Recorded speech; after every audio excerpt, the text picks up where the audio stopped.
detectives, I need your help today. I need you to listen with your ears. What animal made what sound?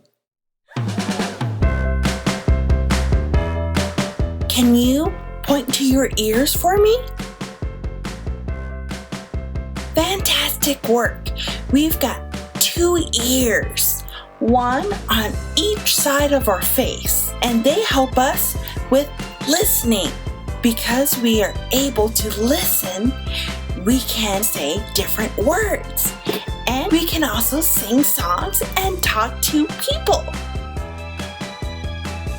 I need you to listen with your ears. What animal made what sound? Do you hear that sound? What animal do you think made that sound? Could it be the chicken? Or could it be the horse? Nay. Or could it be the cow? Yep. Excellent problem-solving skills, guys. It was the cow. On the count of 3, let's say what the cow says. 1, 2, 3. Moo. Excellent. Baa. Do you hear that sound? What animal do you think made that sound? Is it the chicken? The sheep? Bah. Nay. Or the horse? Yep, it was the sheep. On the count of 3, can you say what the sheep says? Ready?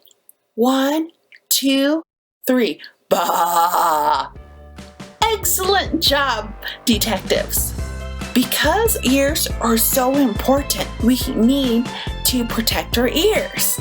We can do 3 simple things to protect our ears. We shouldn't stick anything in our ears. We should walk away or lower loud music or sound. And we should get our hearing checked on a regular basis. Thanks, detectives, for helping me figure out what animal made what sounds. Until next time, remember to protect our ears and to always read, sing, talk, and play each and every day. Ahia! Bye! For free vision and hearing screenings for kids ages 0 to 5 years of age, please call 520-907-0724 or you can email tbishop@arizona.edu.